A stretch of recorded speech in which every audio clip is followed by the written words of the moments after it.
안녕하세요. AI 데이터 센터를 공부하는 에데니입니다. 지난 시간 우리는 AI 데이터 센터라는 호텔의 로비 역할을 하는 게이트웨이 노드에 대해서 배웠습니다. 그 중에서도 가장 핵심이 되는 DPU라는 칩에 대해서 배웠는데요. 오늘은 지난 시간에 예고해드린 대로 DPU와 관련된 핵심 기업들을 알아보는 시간을 가지려고 합니다. 아마존, 구글과 같은 하이퍼스케일러들이 DPU 시장에 어떻게 접근하는지부터 핵심 기업까지 이번 영상에 모두 담았으니까요. 영상 끝까지 봐주세요. 우선 DPU와 연관된 세부 기업에 대해서 알아보기 전에 하이퍼스케일러별 DPU 시장의 접근 방식부터 알아보겠습니다. 아래 사진에서 보이는 바와 같이 하이퍼스케일러들은 단순한 칩 구매자를 넘어 이제는 커스텀 DPU를 설계하는 설계자로 진화하고 있는데요. 하이퍼스케일러들이 자체 칩 시장을 늘리고 있는 것과 마찬가지라고 보시면 됩니다. 혹시 하이퍼스케일러들의 자체 칩 시장이 궁금하신 분은 관련 영상을 옆에 카드로 띄워드릴 테니 참고해 주시면 됩니다. 하이퍼스케일러들이 DPU를 직접 설계하는 이유는 크게 두 가지인데요. 우선 네트워킹 업무로부터 CPU를 해방시켜야 한다는 점에서 이 DPU 시장에 관심을 갖기 시작했고, 엔비디아의 블루필드 DPU의 대항마를 만들어 종속성을 탈피하기 위해서 자체적으로 만들기 시작했죠. 브로드컴과 마벨의 서데스 기술을 활용해 커스텀 DPU를 제작하기 시작했는데, 이 부분에 대해서는 영상 뒷부분에 좀 더 자세히 다뤄보겠습니다. 일단 아마존부터 한번 살펴보시죠. 아마존은 사실 DPU라는 칩의 개념 자체를 처음 도입한 개척자인데요. 니트로 시스템이라는 자체 시스템을 통해 가상화와 보안, 스토리지까지 모두 별도의 니트로 칩으로 오프로드했죠. 이런 시스템을 AWS에 거의 모두 적용함으로써 메인 CPU 자원을 거의 100% 고객에게 판매할 수 있게 되었죠. 다음으로 구글은 인텔과의 동맹을 통해 접근하고 있는데요. 사실 생각해보면 이 DPU라는 칩은 CPU라는 칩을 해방시키기 위해 만들어진 칩이고, 기존 NIC 역시 CPU와의 긴밀한 소통이 중요한 부품이었기 때문에 CPU 전문가인 인텔이 이 시장에서 빠질 수 없겠죠? 대신 구글은 DPU 대신 IPU라는 명칭을 사용하는데 데이터 패킷 처리와 보안을 처리한다라는 역할은 유사합니다.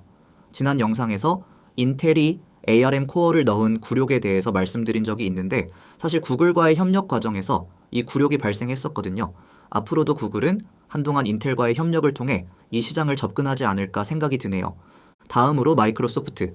얘는 M&A를 통해 추격을 하고 있는데요. 펀저블이라는 DPU 관련 스타트업을 인수하고 나서 기술력을 보강했습니다. 기존에는 전부 소프트웨어로 처리하던 가상화 작업을 DPU라는 하드웨어로 옮겨 지연 시간을 줄이고 처리량을 대폭 상향했죠. 최근 본인들 자체 칩과 연동해서 이 부분을 같이 강화하고 있습니다. 마지막으로 메타는 브로드컴과 마벨과의 공조를 통해 이 시장에 접근하고 있는데, 완전한 독자 노선보다는 이 두 기업의 기술력을 활용한다고 보시면 됩니다.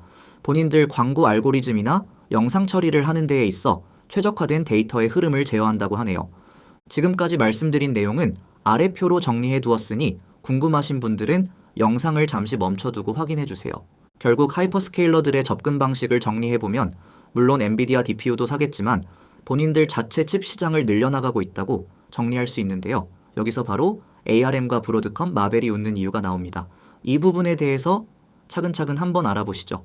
일단 ARM, 지난 영상과 앞서 말씀드린 대로 DPU는 기존 NIC라는 부품에 CPU라는 뇌를 단 칩인데요. 여기에 들어가는 CPU의 아키텍처는 ARM을 사용할 수밖에 없습니다.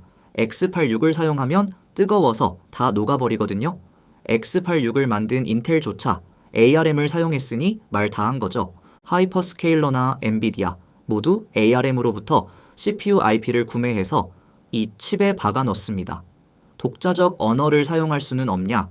라고 하실 수도 있는데, 그래봐야 아무도 그 칩을 사용하지 않겠죠. ARM의 고성능 서버용 코어의 설계도를 사다가 칩에 넣고 이제 본인들이 원하는 네트워킹 부분을 설계해서 TSMC에 맡기는 게 가장 보편화된 방식입니다. 그렇기 때문에 ARM을 처음 설계할 때 라이센스 요금과 사용할 때마다 내는 로열티를 모두 받는, 말 그대로 땅 파서 돈 버는 장사를 하고 있죠. 다음으로 브로드컴과 마벨은 하이퍼스케일러들의 자체 칩 이야기가 나오면 빠질 수 없는 핵심 기업입니다. 압도적인 서데스 관련 IP를 바탕으로 칩 설계를 하려면 반드시 함께 할 수밖에 없습니다. 지난 영상에도 그렇고 서데스 기술이 계속 언급되다 보니 궁금하신 분들이 있을 텐데요. 서데스란 반도체 칩이 외부와 소통하는 가장 핵심 기술입니다. 왼쪽 사진을 한번 보시면 마벨의 반도체 칩인데요. 보이지는 않지만 칩 외부를 둘러싸고 이 서데스 기술이 적용되어 있다라고 생각하시면 됩니다. 서데스는 직렬화기와 병렬화기의 앞글자를 딴 줄임말인데요. 하는 일은 아래 사진을 보시면 딱 이해가 되실 겁니다. 우리가 시험 공부를 할 때는 책상 위에 필요한 책들을 펼쳐두고 보다가 공부가 끝나면 하나로 정리해두잖아요. 반도체 칩도 마찬가지입니다. 칩 내부에서 연산 작업을 할 때는 우리가 공부할 때처럼 데이터를 병렬로 넓게 퍼뜨린 다음에 작업을 하다가 연산 작업을 다 끝내고 이동할 때는 책상을 정리할 때처럼 직렬로 바꿔 미친 듯이 빠른 속도로 보내거든요.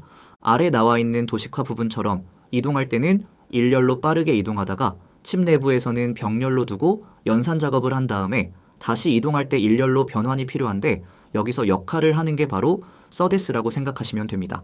이런 서데스 기술이 필요한 이유는 칩의 데이터 이동 통로를 너무 많이 뚫을 수는 없으니 적은 수의 통로로 데이터를 압축해서 초고속으로 보내기 위함인데요. 특히나 여기서 대역폭이 높아질수록 신호가 뭉개지기 쉬운데 깨끗하게 복원해서 전달하는 기술이 중요합니다. 그래서 하이퍼스케일러들이 브로드컴과 마벨을 찾을 수밖에 없는데 800기가 이상에서 안정적으로 데이터를 변환하고 칩 설계의 실패를 줄이기 위해선 서데스를 잘하는 기업을 찾게 되는 것이죠.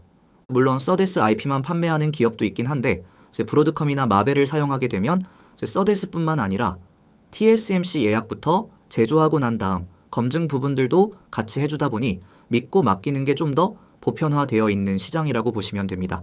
그래서 하이퍼스케일러들이 DPU를 포함해서 자체 칩을 늘린다라고 한다면 그 기업 자체도 관심을 갖겠지만 시장에서 브로드컴과 마벨을 찾는 이유가 바로 여기에 있는 것이죠.